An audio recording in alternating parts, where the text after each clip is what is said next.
اعوذ باللہ من الشیطان الرجیم بسم اللہ الرحمن الرحیم اللہم صلی علی محمد وآل محمد وعجل فرج آل محمد ولا ندعهم۔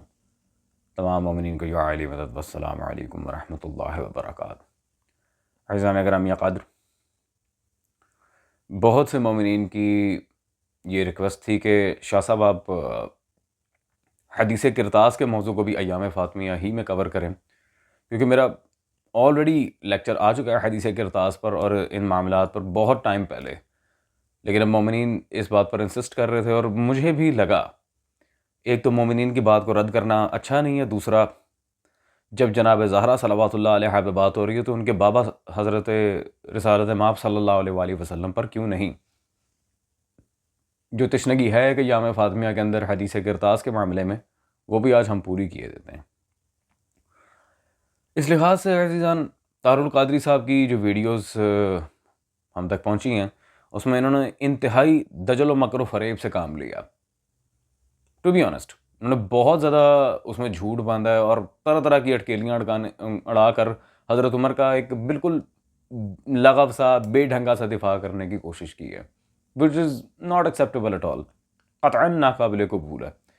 تو اب چلیں حضرت کی ویڈیو دیکھیں، اس کے بعد انشاءاللہ تبارک و تعالی دلائل کے ساتھ اس مسئلے پر فقہی لحاظ سے، تاریخی لحاظ سے اور بلحاظ حدیث ہم روشنی آپ کے سامنے ڈالتے ہیں۔ پہلے ان کا ذرا آپ بیان سن لیں، لیٹس گو۔ اب یہ وہی حدیث ہے، فرمایا حدیث میں فاختلف اہل البیت، جو افراد اہل بیت کے تھے بیٹھے ہوئے ان کے درمیان اختلاف ہو گیا۔ یہ تانا ہم کو دیتے تھے، قصور اپنا نکل آیا۔ وہ جو اختلاف ہوا نزاع، وہ اہل البیت میں ہوا، بنو ہاشم کے اندر اختلاف ہوا۔ جب آقا علیہ السلام نے فرمایا لاؤ کاغذ، یعنی ہڈی اور کچھ لکھنے کے لیے میں کتاب لکھ دوں، تو اہل بیت اور بنو ہاشم کے اندر آپس میں اختلاف ہو گیا۔ کچھ کہنے لگے لے آئیں، کچھ کہنے لگے نہیں لائیں۔ یہ عقدہ بھی آگے چل کے کھولتا ہوں، کون اس حق میں ہوں گے کہ لے آئیں، اور اہل بیت میں سے کون اس حق میں تھے کہ نہ لائیں۔ یہ اشارہ ابھی بھی کر دیتا ہوں، حضرت عباس اس حق میں تھے کہ کچھ لکھوا لیا جائے، مولا علی شیر خدا اس حق میں نہیں تھے کہ وصیت لکھوائی جائے۔ یا عزیزان گرامی قدر، نعوذ باللہ من ذالک ثم نعوذ باللہ من ذالک، نقل کفر نباشد سوری۔ طاہر القادری صاحب، دیکھیں میں نے آپ کو پہلے بھی کہا تھا کہ اس طرح کی بکواس کر کے آپ آل محمد پر اگر آگے بڑھیں گے تو پھر میں آپ کو اور آپ کے بابوں کو 2 منٹ سے پہلے دھول چٹاؤں گا اور ان کا کڑاکا نکال کے رکھ دوں گا۔ یہ بغیرتی مارنا بند کریں، ڈھنگ سے اگر مقابلہ کرنا ہو تو وہ اور بات ہے، جھوٹ دجل مکر و فریب اور یہ گدھوں والی حرکتیں کرنا بند کریں۔ میں آرام سے بات کر رہا ہوں تو مجھے آرام سے بات کرنے دیں، اپنی اوقات دکھائیں گے تو پھر سب سے زیادہ آپ کو اس بات پہ جوتا ہی پڑنے ہیں۔ انسان بن کے، بندے دے پتر بن کے گال کرو۔ نعوذ باللہ من ذالک، مذاق ہے؟ جب دل کیا کبھی مولا علی پہ باغ فتح کے غصب کا الزام لگا دیا، نعوذ باللہ، اور جب دل کیا انہیں خلفاء ثلاثہ کے ساتھ ایڈ کر دیا، جب دل کیا آل محمد کو حدیث کرتاس میں قصوروار ٹھہرا دیا۔ کوئی مینٹل ہاسپٹل میں جائیں، اپنے دماغ کا علاج کروائیں۔ آل محمد کا کیا سروکار ہے حدیث کرتاس سے؟ جاہل مولوی گدھیڑو۔ میں حیران ہوں عزیزان، خدا کی قسم، اتنا بھی کوئی بدبخت ہوتا ہے؟ جی الزام حضرت عمر پہ لگا رہے تھے، وہ تو اہل بیت نے اختلاف کیا تھا، یہ ہے وہ ہے، تو پتہ نہیں کیا کیا بکواسات۔ اللہ ہی جانے پتہ نہیں کون سی یہ عجیب و غریب مخلوق، خلائی مخلوق نہ ہو تو۔ عزیزان ہم آتے ہیں اپنے ٹاپک کی طرف۔ یہ لاسٹ وارننگ ہے، اس کے بعد پھر میں اس زبان میں بات نہیں کروں گا، وہ جس میں خادم رضوی صاحب کرتے تھے نا، ہاں پاگل انسان۔ خیر عزیزان، ہم چلتے ہیں حدیث کرتاس کی طرف، جسے بخاری و مسلم میں کئی جگہ بیان کیا۔ وہ خاص طور پر جب مسلم کی عبارت آئے گی تب میں پوچھوں گا ان حضرت سے کہ اب آپ کیا کہتے ہیں۔ جلد نمبر اول ہے میرے ہاتھ میں، صحیح بخاری، اس میں کتاب العلم پارہ نمبر 1 صفحہ 138 اور یہاں پہ باب کی حدیث نمبر 114، باب نمبر 81 ہے اس کا۔ یہاں پہ آپ جب اس کا متن دیکھیں گے حدیث نمبر 114 میں تو واضح ہے، قال عمر ان النبی صلی اللہ علیہ وآلہ وسلم غلبہ الوجع وعندنا کتاب اللہ حسبنا۔ یہ اس جملے پہ ذرا غور رکھنا ہے آپ نے۔ پہلی بات تو بخاری کے متن میں حضرت عمر کا نام موجود ہے۔ عزیزان بخاری کے متن میں حضرت عمر کا نام موجود ہے، تو پھر یہ کہاں سے منہ اٹھا کے آ گئے جی اہل بیت نے اختلاف کیا تھا تو یہ ہوا تھا تو وہ ہوتا؟ جاہل انسان، بخاری کے متن میں حضرت عمر کا نام موجود ہے تو اس سے بڑی دلیل اور کیا ہوگی؟ اہل بیت رسول صلی اللہ علیہ وسلم کے اس میں دخل ہی کیا ہے پاگل؟ کون سے نشے کر کے آتے ہیں یار یہ ایڈیٹ۔ اور یہ عزیزان صحیح مسلم، اب صحیح مسلم کی جو عبارت ہے، بخاری اور مسلم دونوں میں حضرت عمر کا نام ہے، میں دکھاتا ہوں۔ اور امام مسلم نے بڑا کمال کام کیا، وہ بڑا آؤٹ اسٹینڈنگ کام کر گئے۔ یہ انہوں نے کیا کیا، یہ جلد نمبر 4 صفحہ نمبر 217 باب الوصیت، امام مسلم اس حدیث کو لے کر ہی وصیت کے بیان میں آئے ہیں باب الوصیہ میں، اور اس باب کی حدیث نمبر 4234، یہاں پہ بھی آپ اگر دیکھیں حضرت عمر کا نام متن میں موجود ہے۔ فقال عمر ان رسول اللہ صلی اللہ علیہ وسلم استغفر اللہ قد غلب علیہ الوجع وعندکم القرآن وحسبنا کتاب اللہ، واضح فقال عمر، حضرت عمر کا نام موجود ہے۔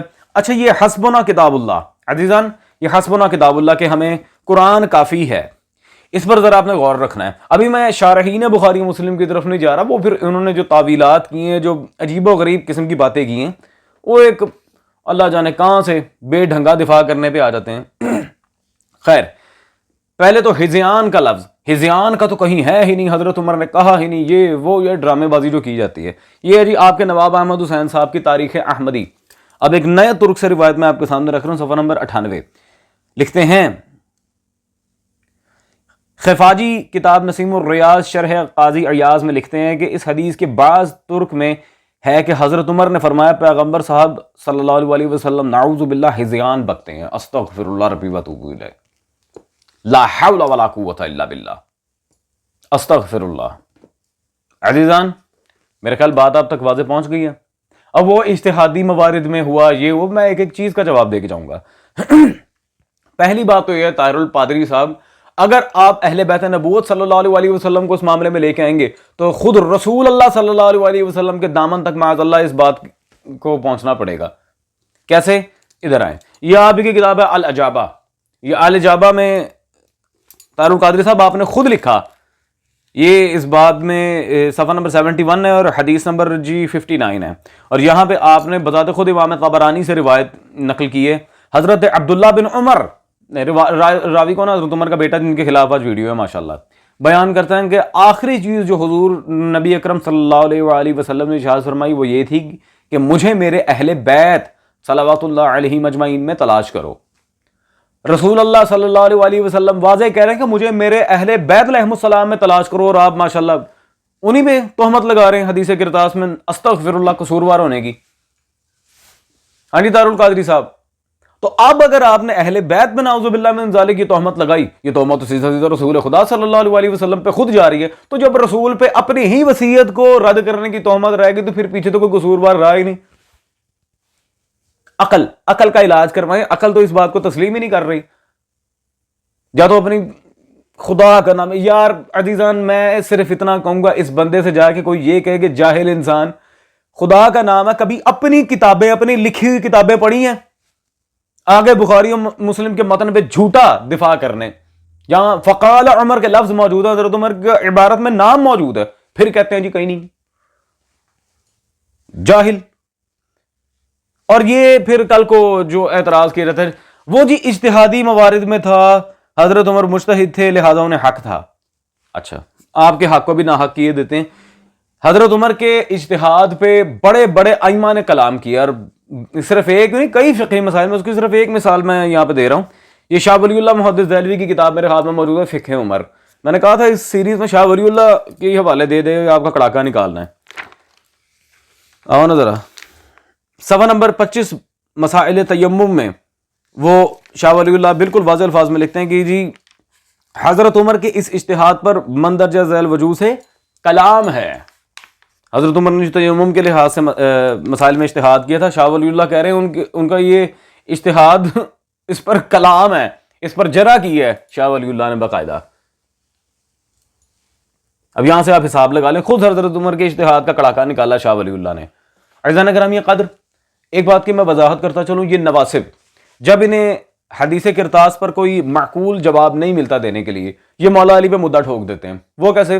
جی جب وہ صلح حدیبیہ کی تحریر لکھوائی جا رہی تھی، رسول اللہ صلی اللہ علیہ وسلم نے کہا تھا علی محمد رسول اللہ کو کاٹ دو، اس کی جگہ محمد بن عبداللہ لکھ دو، تو مولا علی نے کہا یا رسول اللہ میں نہیں کر سکتا۔ تو نعوذ باللہ اگر وہاں پہ لکھوانے سے منع کیا تو پھر یہاں بھی منع ہے۔ لعنت اللہ علی القاذبین، جھوٹ بولنے والے پہ اللہ کی لعنت۔ مولا علی نے کیا یہ کہہ دیا تھا کہ حسبنا کتاب اللہ، ہمیں اللہ کی کتاب کافی ہے، یا معاذ اللہ یہ کہا تھا فضیان بول رہے ہیں، نعوذ باللہ من ذالک؟ نہیں، امیر المومنین کا محمد الرسول اللہ نہ ہٹانا یہ حیدر کرار کے عشق محمدی کی دلیل تھی۔ یہ میں اپنے پاس سے نہیں کہوں گا، میں اپنے پاس سے نہیں کہوں گا۔ آئیں، یہ میرے ہاتھ میں جلد نمبر 2 موجود ہے، آپ کے شیخ محقق عبدالحق محدث دہلوی صاحب کی مدارج النبوت، مدارج النبوت جلد نمبر 2 میں صفحہ نمبر 340 میں معاہدہ حدیبیہ کے باب میں عبدالحق محدث دہلوی صاحب نے بالکل واضح لکھا، خیال ہے کہ حضرت علی کا لفظ رسول اللہ محو کرنے سے انکار اسباب ترک امتثال نہیں تھا جو ترک ادب کو مستلزم ہو، ٹھیک ہے، یہ لازم نہیں تھا کہ وہ ادب کے منافی ہے، بلکہ عین امتثال ادب جو انتہائی عشق و محبت کی دلیل ہے۔ یہ حیدر کرار کا مقام رسالت سے پیار، عشق، محبت، یہ کون لکھ رہا ہے؟ عبدالحق محدث دہلوی۔ عزیزان میں کہتا ہوں عبدالحق محدث دہلوی کے سامنے ان سارے ناسبیوں کی اوقات کیا ہے؟ کیا پدی کا شوربہ، اتنا بڑا محدث کہاں اور یہ کہاں؟ دوسری دلیل، یہ شاہ معین الدین احمد ندوی کی کتاب میرے ہاتھ میں موجود ہے، خلفاء الراشدین، ہاں، اس میں صفحہ نمبر 226 پہ شاہ معین الدین احمد ندوی نے صلح حدیبیہ کے باب میں جو لکھا، بالکل واضح الفاظ میں کہ سرور کائنات صلی اللہ علیہ وآلہ وسلم نے اس لفظ کو مٹا دینے کا جو حکم دیا تھا، یہ ایک ایک چیز پہ واضح نظر رہے، میں اپنے پاس سے ایک لفظ نہیں بول رہا، اس میں ساری کی ساری باتیں خود علماء اہل سنت نے لکھی، کل کو میرے اوپر یہ اب نیا فتویٰ نہ جاڑ دیں، لیکن حضرت علی کی غیرت نے گوارا نہ کیا۔ حیدر کرار غیرت مندوں کے امام تھے، اب بے غیرتوں کا کون ہے وہ آپ پہ الحمدللہ اس سیریز میں واضح ہو گیا ہوگا۔ یہ حیدر کرار کی غیرت نے یہ بات گوارا نہیں کی کہ میں مقام رسالت کو نعوذ باللہ محو کر دوں اور خالی ولدیت رسول صلی اللہ علیہ وسلم لکھوں یہاں پہ، حتیٰ کہ عزیزان حتیٰ کہ سامنے کفار بیٹھے ہوئے تھے، مولا علی کو بالکل کوئی پرواہ نہیں تھی، انہیں حق سے غرض تھی، یہ کافر جو مرضی بھونکتے رہیں۔ اب رسول اللہ صلی اللہ علیہ وسلم چونکہ جانتے تھے کہ اگر محمد رسول اللہ یہ مان لیں تو پھر ان لامتیوں سے جھگڑا ہی کیسا کفار سے۔ عزیزان اب ذرا فقہی مباحث میں آتے ہیں، وہ حسبنا کتاب اللہ والا جملہ یاد رکھیے گا جو بخاری و مسلم کے متن میں نے آپ کو دکھایا، میں ابھی اس پہ آؤں گا، جان نہیں چھوڑ دیں آپ کی۔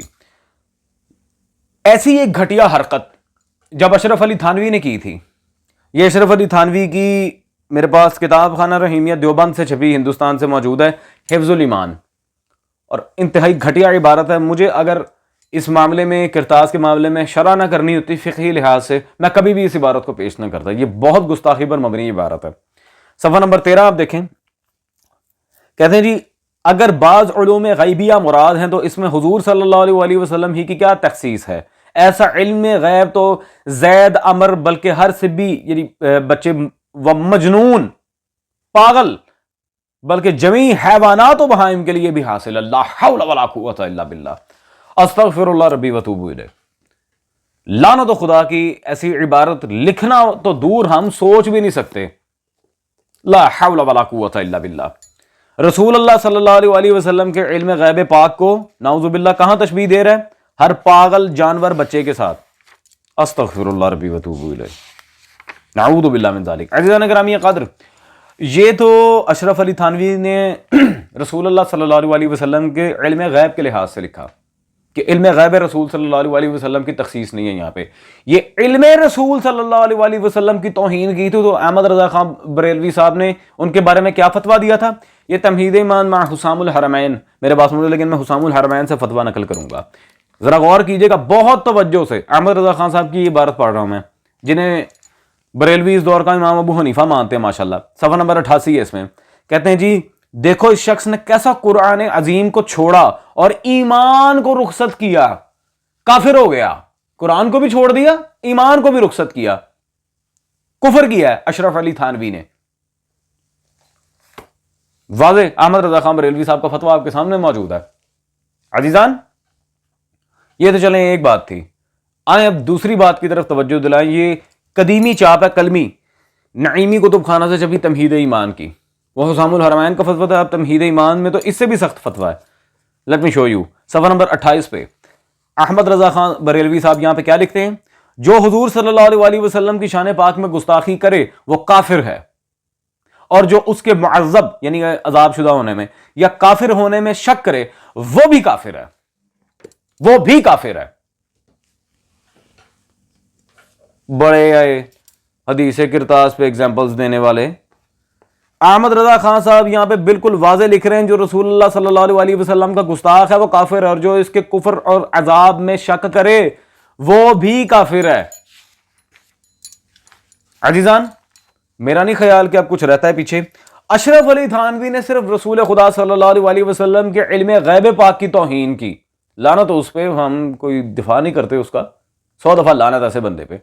تو احمد رضا خان بریلوی صاحب نے اتنے بڑے بڑے فتوے جاڑ دیے. تو جس نے نعوذ باللہ رسول صلی اللہ علیہ وسلم کو استغفر اللہ ڈائریکٹ ہی مجنون کہا ہے، نعوذ باللہ ہذیان کی تہمت لگا دی ہے، اس کا کیا کرنا ہے؟ وہ مسلمان ہے.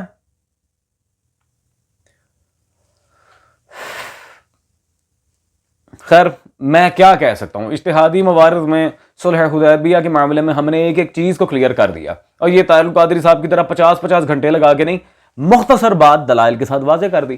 اب اس میں کیا کسی قسم کی کنفیوژن رہ گئی ہے سوائے جہالت کے؟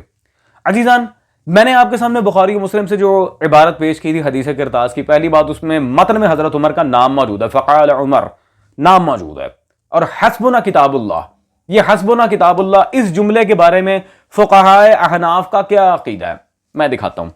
یہ جی ان کے بہت بڑے جی امام الفقہاء والمحدثین حضرت محمد عبد الرحمن محدث پانی پتی، یہ ان کی سیرت پر کتاب ہے تذکرہ رحمانیہ، پانی پتی صاحب کی سیرت پہ.